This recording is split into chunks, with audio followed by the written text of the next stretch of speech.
Alrighty, wide-legged standing forward fold. So we've done a forward fold where we hinge at the hips and we come down to stretch the hamstrings. This is essentially the same, but we're gonna have wide legs this time. So you're gonna take your feet wide, okay, as wide as you kind of feel comfortable. And then the feet, we want them to be slightly pigeon-toed, so coming in slightly. And often teachers don't really explain this. For a forward fold, we want pigeon-toed, and for something like a squat, we want this wide toe.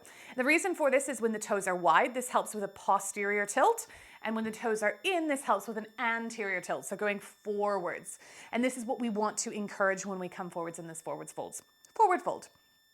Some of you are gonna need blocks, okay? So I would grab your blocks and set them up in front of you, shoulder distance, okay? So they're there in case you need them.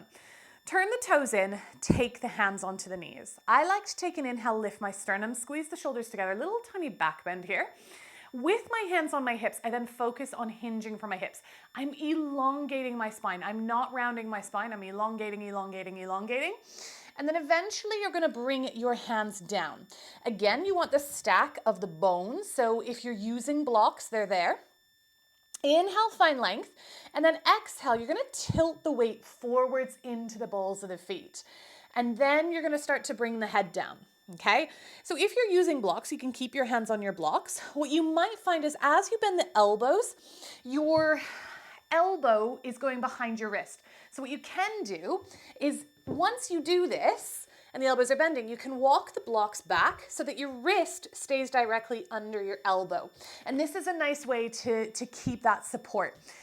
Try to straighten the legs. Don't worry if they're totally bent. This is the same. You want that underside of the butt cheek that never sees the sun to lift. So as you press the heel down and as you lift the butt, you're stretching that hamstring that's on the back of the leg. And you're just trying to keep that weight tilting forwards. Now, if you're not using the blocks, if your hands reach the mat, you want to keep your fingers facing forwards. You're going to keep sending the head down. And then imagine that there's a line connecting the heels of the feet. We will maybe one day walk the heels of our hands to meet that line. Now, most of you will be sitting back and your butt will be traveling backwards, so you'll look a bit like this. Okay, we want to take that weight forwards into the balls of the feet. Now, this means that maybe, one day you'll be able to get the head on the floor. Maybe one day the feet will lift into a headstand, but that is going to stretch the backs of the legs. To come out of this standing forward fold, walk the hands so they're back under the shoulders or back onto the blocks. Inhale, find length. Exhale, I like to take a baby bend in my knees, hands on my hips, and then rise up. Okay, I move in one piece. If you need to roll a bit, go for it. But remember to draw the belly in and then just heel toe the feet back in.